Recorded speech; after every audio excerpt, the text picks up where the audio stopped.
So hello everyone, welcome back to channel. So जैसे कि तुम लोगों को पता है कि यार जनरल टेस्ट का जो सिलेबस है वो बहुत ज़्यादा बड़ा हो जाता है, जिसके अंदर तुम लोगों को यहाँ पे रीजनिंग पढ़नी पड़ेगी, तुमको कॉन्ट्स पढ़ना पड़ेगा, तुम लोगों को जी के जीएस पढ़ना पड़ेगा। इसी के साथ साथ काफ़ी सारे जो लोग हैं वो यहाँ पे ये सोचते हैं कि हम लोग यहाँ पे जनरल टेस्ट में मार्क्स कैसे लाएं, क्योंकि उन लोगों को यहाँ पे 3 डोमेन सब्जेक्ट पे भी फोकस करना होता है, तुम लोगों को यहाँ पे एक लैंग्वेज पे भी फोकस करना होता है, एंड कुछ लोग तो यहाँ पे और सारे सब्जेक्ट्स भी ले लेते हैं।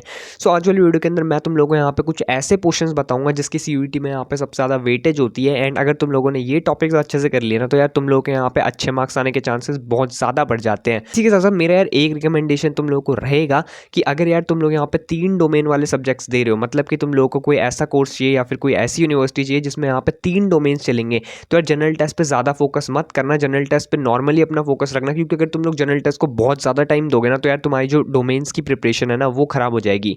इसलिए मैं कहूँगा कि यार अगर तुम लोगों के कोर्स के लिए सिर्फ जनरल टेस्ट चाहिए तो यार तभी जनरल टेस्ट को बिल्कुल ही अच्छे से पढ़ के जाना, वरना मैं तुम लोगों को कुछ यहाँ पे टॉपिक्स बता रहा हूँ जिससे तुम लोग यहाँ पे प्रिपरेशन कर सकते हो। सबसे पहले हम लोग यहाँ पे टॉपिक की बात करने वाले हैं, वो होता है यहाँ पे क्वांट्स। अब यार क्वांट्स में काफ़ी सारे लोगों को ये डाउट आता है कि यार हम लोग तो आर्ट्स से थे या फिर हम लोग कॉमर्स विदाउट मैथ से थे, हम लोगों को तो यार यहाँ पे 2 साल हो गए या करीब 2.5 साल हो गए हम लोगों को मैथ छोड़े हुए, तो हम लोग यहाँ पे मैथ कैसे कवर अप कर सकते हैं जो कि जनरल टेस्ट की होने वाली है। तो देखो मैं सबसे पहले तो तुम लोग को ये बताता हूँ कि सीयूईटी के अंदर जो तुम्हें क्वांट्स देखने के लिए मिलती है ना वो बिल्कुल ही यहाँ पे बेसिक होगी। हाँ, 1-2 क्वेश्चन तुम लोग को ऐसे देखने के लिए मिलते हैं जो कि थोड़े से टफ होते हैं, बट और जितनी भी तुम लोग को क्वांट्स देखने के लिए मिलेगी वो बहुत ज़्यादा ईजी है। तो इसका ये मतलब नहीं है कि अगर तुम लोग यहाँ पे आर्ट्स से थे या फिर कॉमर्स विदाउट मैथ है तो यार जनरल टेस्ट तुम्हारे लिए काफ़ी ज़्यादा मुश्किल होगा।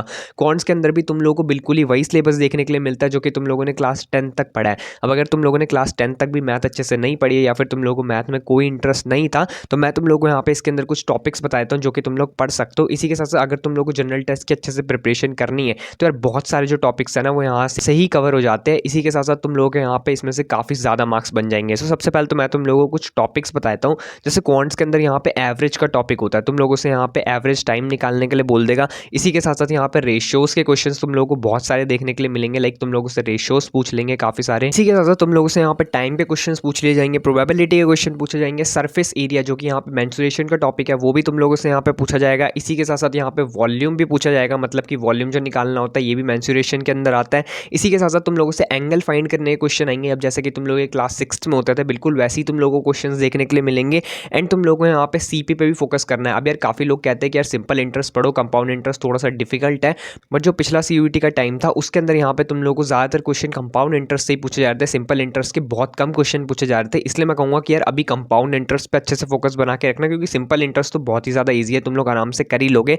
इसके बाद तुम लोग को यहाँ पे सीपीएसपी पे फोकस करना है जो कि होता है कॉस्ट प्राइस सेलिंग प्राइस, ये निकालना बहुत ज़्यादा ईजी है, तुम लोग ये आराम से कर लोगे। 8th क्लास में भी यहाँ पे ये वाला टॉपिक होता है तो तुम लोग ये आराम से पढ़ लोगे। इसके बाद यहाँ पे तुम लोग को एपी पे भी फोकस करना है। अब एपी का जो टॉपिक था ना ये क्लास 10th में था, तुम लोग को एपी का बिल्कुल ही बेसिक पढ़ना है, इससे तुम लोग को 1-2 क्वेश्चन देखने के लिए मिल जाएंगे। इसी के साथ साथ जो क्वांट्स का सेक्शन है ना वो बहुत ज़्यादा नहीं आता सीयूईटी के अंदर, तो तुम लोग ईजिली कोप अप कर लोगे। अब इसी के साथ साथ ना मैं क्वांट्स में तुम लोगों को क्वेश्चंस बताता हूँ, क्वेश्चंस किस टाइप पे बनते हैं, तो यार ये सब मैं तुम लोगों को अभी बताता हूँ। सो देखो सबसे पहले तो यार यहाँ पे तुम लोगों को कुछ हाई लेवल के भी क्वेश्चंस देखने के लिए मिल जाएंगे। अब तुम लोग को एक ऐसा टाइप का क्वेश्चन देखने के लिए मिल जाएगा जिसमें रूट 6 देन उसके अंदर रूट्स होंगे, एंड देन तुम लोगों को यहाँ पे इसको सॉल्व करना होगा। सो ऐसे क्वेश्चंस यहाँ पे थोड़े से डिफिकल्ट हो जाते हैं, जैसे कि मैं तुम लोगों को दिखा देता हूँ यहाँ पे स्क्रीन के ऊपर। सो ऐसे क्वेश्चंस को यार तुम लोगों को बिल्कुल ही स्किप कर देना है, जो मैंने तुम लोगों को टॉपिक बताया उन्हीं पे अभी फोकस करना है। सो अब हम लोग यहाँ पे प्रोबेबिलिटी के क्वेश्चन की बात कर लेते हैं। सो यार जैसे कि तुम लोगों को प्रोबेबिलिटी का भी क्वेश्चन दिख रहा होगा जिसमें ये पूछ रखा है, a dice is thrown twice, find the probability of getting an odd number in the second throw and a multiple of 3 in the first रो।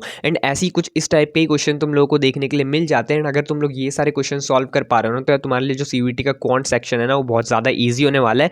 इसी के साथ साथ यार 1-2 क्वेश्चन जो है ना वो ट्रिग्नोमेट्री के भी आ जाते हैं। आप ट्रिग्नोमेट्री क्लास 10th का टॉपिक है, मतलब वो क्लास 10th तक है, तो तुम लोगों के यहाँ पे आ सकता है वो सीयूईटी वाले में।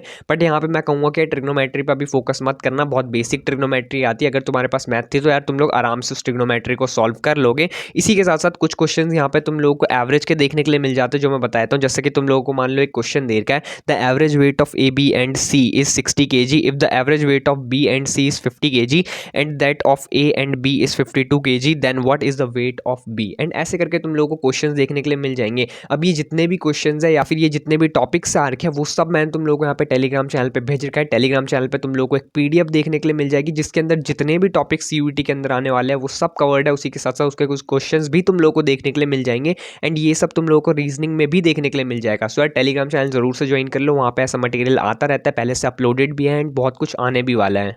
सो अब यहाँ पे तुम लोग क्वांट्स वाला जो सेक्शन है वो तो कवर अप कर लोगे। इसी के साथ साथ अब हम लोग बात कर लेते हैं यहाँ पे रीजनिंग के ऊपर। अगेन मैं तुम लोग को सबसे पहले टॉपिक्स बता रहा हूँ, जो कि टॉपिक्स तुम लोगों को लिख लेने, अपनी कॉपी में लिख लो एंड देन उन्हीं टॉपिक के अच्छे से प्रैक्टिस करना। देन उसके बाद मैं तुम लोगों को कुछ क्वेश्चंस बताऊंगा ऐसी। सो सबसे पहले तो भाई रीजनिंग की बात करें तो इसके अंदर यहाँ पे मिरर इमेज के क्वेश्चंस देखने के लिए मिल जाते हैं, जो कि मिरर इमेज होता है, तुम लोगों को जस्ट इमेज का उल्टा बताना होगा। इसी के साथ साथ वेन डायग्राम के बहुत सारे क्वेश्चंस तुम लोगों को देखने के लिए मिलेंगे, लाइक 2-3 जो क्वेश्चन है वो तो आ ही जाते हैं आराम से वेन डायग्राम से। इसी के साथ साथ तुम लोगों को यहाँ पे कंक्लूजन ड्रॉ करने वाले क्वेश्चंस भी देखने के लिए मिल जाएंगे एंड तुम लोगों को यहाँ पे गेस नेक्स्ट वाले भी मिल जाएंगे। लाइक तुम लोगों को एक फिगर दे रखी होगी, लाइक तुम लोगों को 3 फिगर दे रखी होगी बेसिकली ऑप्शन में, एंड तुम लोगों को एक क्वेश्चन मार्क दे रखा होगा जहाँ पे तुम लोगों को बताना है कि नेक्स्ट कौन सी फिगर आने वाली है। इसी के साथ साथ तुम लोगों को कोडिंग डिकोडिंग के क्वेश्चंस देखने के लिए मिल जाते हैं, जो कि ABCD वाले होते हैं, अल्फाबेट्स या फिर तुम लोग न्यूमेरिकल पोर्शन कह सकते हो उसको, उस टाइप के बहुत सारे क्वेश्चंस आते हैं। इसी के साथ साथ तुम लोगों को फिगर वाले क्वेश्चन, डेज वाले क्वेश्चन, इसी के साथ साथ फैमिली वाले क्वेश्चंस बहुत ज़्यादा आते हैं, जिसके अंदर तुम लोगों को रिलेशन फाइंड करना होता है। एंड अब मैं तुम लोगों को यहाँ पे क्वेश्चंस पे लेके चलता हूँ कि क्वेश्चंस किस टाइप के आते हैं टॉपिक से।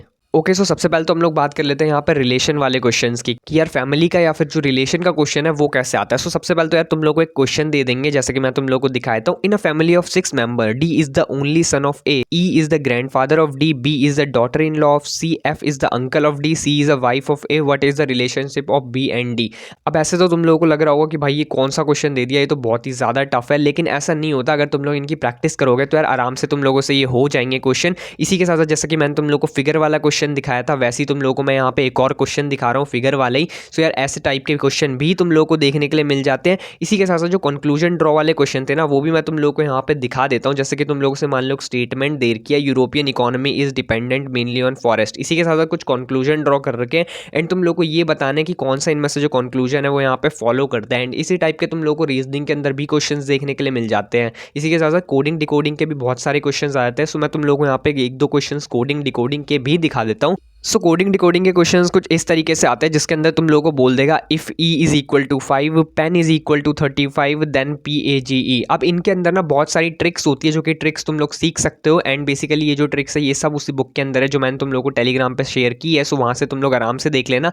इसके बाद हम लोग चलते हैं यहाँ पे सबसे जो बड़ा टॉपिक है, मतलब कि जो होता है GK GS वाला टॉपिक, उसकी तरफ बढ़ते हैं। ओके, तो अब हम लोग बढ़ते हैं यहाँ पे GK GS वाले टॉपिक की तरफ। अब तुम लोग को जैसे कि पता है GK GS के अंदर यहाँ पे 2 टाइप की GK GS होती है, जिसके अंदर सबसे पहले तुम लोगों को देखने के लिए मिल जाएगा स्टैटिक जीके, एक होता है डायनामिक जीके। अब स्टैटिक जीके बेसिकली वो होता है जो कि पहले ही घट चुका है, जैसे कि first president of India, first prime minister of India, ये तुम लोगों को पता ही होगा। सो ये सारा जितना भी क्वेश्चन है यहाँ पे स्टैटिक जीके के अंदर आ जाता है। इसी के साथ साथ दूसरा होता है यहाँ पे डायनामिक जीके। अब डायनामिक जीके वो होता है जो कि यहाँ पे बिल्कुल ही बदलता रहता है, जैसे कि current prime minister of India हो गए, तो वो यहाँ पे मान लो कि चेंज भी हो सकता है, जैसे कि अभी इलेक्शन का टाइम है तो इलेक्शन में वो चेंज भी हो सकता है। सो वो यहाँ पे डायनामिक जीके का पार्ट बन जाते हैं। अब बेसिकली जो तुम्हें क्वेश्चंस देखने के लिए मिलेंगे ना, वो ज़्यादातर यहाँ पे स्टैटिक जीके से देखने के लिए मिलेंगे। एंड जो जीके के क्वेश्चन है वो तुम लोगों को 10 से 12 देखने के लिए मिलेंगे 60 क्वेश्चंस में से। सो जीके पे भी तुम लोगों को अच्छे से फोकस करना पड़ेगा। अब जीके की बात करें तो जीके में भी तुम लोगों को स्पेसिफिकली यहाँ पे स्टैटिक जीके पे अच्छे से फोकस करना पड़ेगा, जिसके अंदर यहाँ पे साइंस, हिस्ट्री, ये सब तुम लोगों को देखने के लिए मिल जाती है। अब तुम लोगों को कुछ अजीब से टाइप के क्वेश्चंस देखने के लिए मिल जाएंगे, जैसे कि मैं तुम लोगों को सबसे पहले साइंस का क्वेश्चन दिखाता हूँ, जिसके अंदर यहाँ पे पूछा है कि आरबीसी का यहाँ पे लाइफ स्पैन कितना होता है। एंड ऐसी तुम लोगों को क्वेश्चंस देखने के लिए मिल जाते हैं। इसी के साथ साथ कुछ जो क्वेश्चन है जो कि मेनली तुम लोगों से पूछे जाएंगे वो मैं तुम लोगों को बता देता हूँ। तो तुम लोगों को यहाँ पे बर्ड सेंचुरी के क्वेश्चंस देखने के लिए मिल जाते हैं। अभी यहाँ पे वर्ल्ड कप होने वाला है, जो कि T20 वर्ल्ड कप होने वाला है, उससे रिलेटेड जो न्यूज़ है वो तुम लोगों से पूछी जा सकती है। इसी के साथ साथ तुम लोगों से प्रोग्राम और ईयर पूछ लेंगे कि यार यहाँ पे मिड डे मील कब से स्टार्ट हुआ था, कुछ इसी तरह के तुम लोगों से क्वेश्चंस पूछ लेंगे। और फादर ऑफ हिस्ट्री कौन है, फादर ऑफ जियोग्राफी कौन है, इस टाइप के क्वेश्चंस भी पूछे जाते हैं। एंड बेसिकली तुम लोगों से यहाँ पे ज़्यादातर वही क्वेश्चंस पूछे जाएंगे जो कि इंडियन रिलेटेड हो, लाइक इंडियन साइंटिस्ट से रिलेटेड क्वेश्चन पूछ लेंगे। क्रिकेट में भी इंडिया से रिलेटेड क्वेश्चन पूछेंगे कि मिताली राज ने यहाँ पे कितने वर्ल्ड कप खेले, कुछ इसी टाइप के तुम लोगों से क्वेश्चंस पूछे जाते हैं। इसी के साथ साथ स्पेस सैटेलाइट वाले क्वेश्चंस भी देखने के लिए मिल जाते हैं। फुल फॉर्म्स काफ़ी ज़्यादा आती है, लाइक CNG की तुम लोगों से फुल फॉर्म पूछ लेंगे, जो कि तुम लोगों को पता ही होगा। इसी के साथ साथ राइटर और बुक के यहाँ पे क्वेश्चंस आते हैं। एंड तुम लोगों को टूल्स के क्वेश्चंस मिल जाएंगे कि यार एटमॉस्फेरिक प्रेशर यहाँ पे किससे मेजर कर सकते हो। एंड बिल्कुल ही इसी टाइप के क्वेश्चंस तुम लोगों को देखने के लिए मिलेंगे। हिस्ट्री में भी तुम लोगों से पूछ लेगा कि इंडियन नेशनल कांग्रेस के फर्स्ट प्रेसिडेंट कौन थे, या फिर ऐसी टाइप के क्वेश्चंस तुम लोगों से पूछे जाएंगे। सो तुम लोगों को सिर्फ इन्हीं टॉपिक्स पे फोकस करना है। एंड जीके जीएस से रिलेटेड भी मैं तुम लोगों को यहाँ पे PDF भेज दूंगा। इसी के साथ साथ यहाँ पे करंट अफेयर्स की बात करें तो करंट अफेयर्स ज़्यादा मत पढ़ना, 3 महीने के करंट अफेयर्स बहुत होते हैं CUET जैसे एग्जाम्स के लिए। तो यार इतना ही तुम लोगों को यहाँ पे पढ़ना है। एंड तुम लोगों की जीके जीएस या फिर तुम लोगों का जो जनरल टेस्ट है वो पूरा का पूरा यहाँ पे कवर हो जाएगा। तो ये वाली वीडियो रहेगी यहीं तक। अगर तुम लोगों को वीडियो पसंद आई तो लाइक कर देना, चैनल को सब्सक्राइब कर देना। मिलते हैं नेक्स्ट वीडियो में, तब तक के लिए बाय बाय।